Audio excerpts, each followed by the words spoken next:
It has been over a month since the lives of the 4 Idaho students were mysteriously and brutally cut short. After examining about 4,000 photographs, conducting over 300 interviews, and analyzing the 113 pieces of physical evidence taken from the crime scene, investigators now have a suspect linked to the gruesome murder of the 4 Idaho students that occurred at their off-campus home at Kings Road. Bryan Christopher Kohberger, age 28, was arrested in the early hours of Friday morning by a SWAT team and is currently being held in Monroe County, Pennsylvania, while awaiting extradition to Idaho.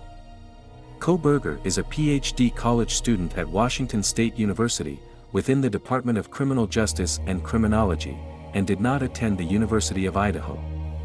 It is not clear whether he knew any of the students he allegedly killed.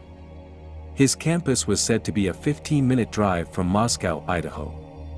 He had graduated from DeSales University in Pennsylvania in May 2022 with a Master of Arts in Criminal Justice. While doing his master's, he studied under famed forensic psychologist Katherine Ramsland, whose books include How to Catch a Killer and The Mind of a Murderer. Also, as part of his research, Kohberger took to Reddit in May with a post seeking criminals to complete his survey about how they selected their targets and carried out offenses. His post reads, "Hello, my name is Bryan and I am inviting you to participate in a research project that seeks to understand how emotions and psychological traits influence decision-making when committing a crime. In particular, this study seeks to understand the story behind your most recent criminal offense, with an emphasis on your thoughts and feelings throughout your experience." Criminal profilers noted that the questions in Kohberger's survey of criminal offenders seemed focused on crowdsourcing the best ways to plan for and get away with crime. His line of questioning hints at an unsophisticated offender who was not confident in his own abilities. Everyone, including the victim's family, are waiting to know the motive behind his senseless killings. Maybe a look into his background would give us the hints we need. Even though those who knew him have different opinions of him. Kohberger has 2 sisters, including one named Melissa who is a mental health nurse in New Jersey. She specializes in trauma and emotion regulation. After struggling with weight issues, Kohberger reportedly became an extremely strict vegan. Kohberger was said to have worried his family with his bizarre eating habits. According to a relative, a former aunt of Kohberger, who claimed to be previously married into the family and preferred to be anonymous, said his dietary restrictions were very weird. She said, it was above and beyond being vegan because oftentimes, his aunt and uncle had to buy new pots and pans because he would not eat from anything that had ever had meat cooked in them. She was of the opinion that Kohberger seemed very OCD, obsessive-compulsive disorder. According to this anonymous aunt, the family was wild and odd. She claimed Kohberger's father was estranged from his siblings. She mentioned that they had been historical arrests in the family for gambling. She portrayed Kohberger to be generally difficult as a kid. A high school classmate, Thomas Arntz, described Kohberger as a bully who would happily note his friends' flaws and insecurities in order to distract himself from his own weight struggles. Thomas finally cut off the friendship after the continuous bullying. He noted that Kohberger's father, a maintenance worker, and mother, a substitute teacher, were genuinely kind people. Arntz said he was shocked by the news of Kohberger's arrest, but not surprised. He called Kohberger mean-spirited and a bully. He further said he never thought Kohberger would do something like that, but, at the same time, it doesn't really surprise him. Arntz's sister, Casey, said Kohberger told her after graduating that he had entered rehab. Apparently, Kohberger was said to be a heavy heroin user. Casey explained in a TikTok video on how Kohberger randomly called on her to drive him around the Pocono Mountains in Pennsylvania in order to allegedly pick up drugs. A former teacher of Kohberger's at Pleasant Valley High School said he was a good kid and never in major trouble. She said that when she taught him in 11th and 12th grade, Kohberger was passionate about criminal justice. She further said, he was just a regular 12th grader, had a few friends, and was a good student. The teacher, who was devastated with the news of his arrest, said she thought he would become a police officer or correctional officer. In her words, Kohberger liked school, got good grades, did well at VO Tech, had friends, and a plan to go to school for criminal justice. To her, he had his life in order. A former classmate at DeSales, who asked not to be named, said they got into a disagreement with Kohberger during an introductory biology class group project. While they didn't remember the conversation, they recalled Kohberger as very intelligent and well-spoken but seemingly detached. They said he was very leveled and somewhat imposing. He also took care with how he spoke. Nick McLaughlin, age 26, who was friends with Kohberger in high school and vocational school, and had been following the Moscow murders, said he was floored to see Kohberger had been arrested. He described Kohberger as a down-to-earth member of his friend group who was overweight when they graduated junior year. But at the start of senior year, Kohberger, in his words, was thinner than a rail and turned aggressive. He said he'd also picked up a new hobby, which was taking boxing classes.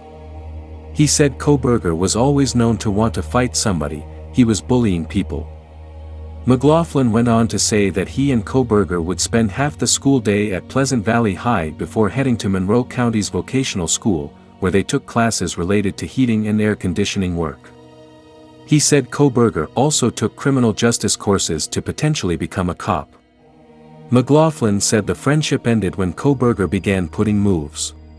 Bree Mack, another friend to Kohberger, had this to say about his arrest. "This is crazy and really sad. In all honesty, Rolla and I were friends with Bryan until he started doing things that were way beyond underage drinking and having normal teen fun. It sucks for everyone. I do hope justice is served, no doubt, but I just wished it would have ended differently." Those who live near Kohberger in Washington state reflected on his arrest. His apartment was a 21-minute drive, roughly 11 miles from the crime scene. Justin Williams, a 34-year-old Washington State University, told Fox News he had occasionally saw Kohberger in the neighborhood while picking up his mail. Others living in the apartment complex in Pullman say they noticed nothing unusual. Officers who had managed to track down the owner of the white Hyundai Elantra seen in the area of the murder, discovered that he had left the area and traveled to Pennsylvania, where an FBI surveillance team had been tracking the man. He was kept under surveillance, with the FBI watching him for 4 days, while investigators from Moscow Police and Idaho State Police worked to get an arrest warrant. Kohberger was arrested at about 1:30 a.m. on Friday by local police and the FBI at what appeared to be his parents' home in the gated community of Indian Mountain Lake in Albrightsville, Pennsylvania. According to public records, Kohberger has roots in the state. In 2013, he registered as a libertarian in Albrightsville.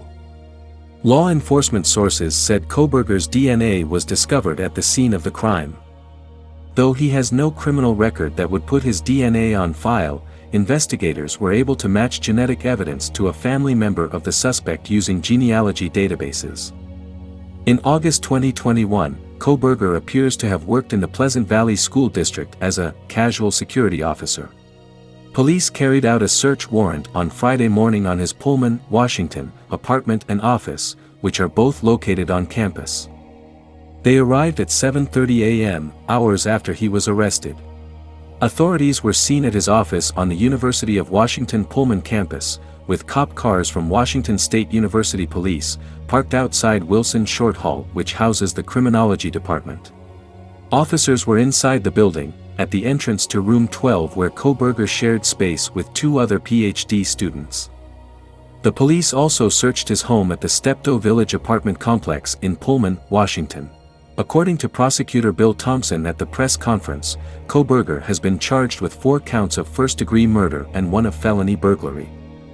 Idaho is a death penalty state. He is due to be back in court in Pennsylvania on Tuesday, 3rd of January 2023. Amidst criticisms and the victim's family frustrations, investigators have stayed focused to finding the killer of the students. Sources say that authorities knew who they were looking for and hunted the suspect down to Pennsylvania in the Pocono Mountains, more than 2,400 miles from Idaho. It was reported that Kohberger had a quiet, blank stare when arrested. He was also asking if anyone else was arrested when he was taken into custody, making people suggest that there might likely be more persons involved in the killings. Police did not disclose Kohberger's motive, saying it was necessary to keep certain details private in order to secure a conviction at trial. They said they were investigating whether the suspect knew the victims. Prosecutors have asked that anyone who knows Mr. Kohberger should come forward to provide investigators with a clearer picture of who he is and what may have led to the attacks.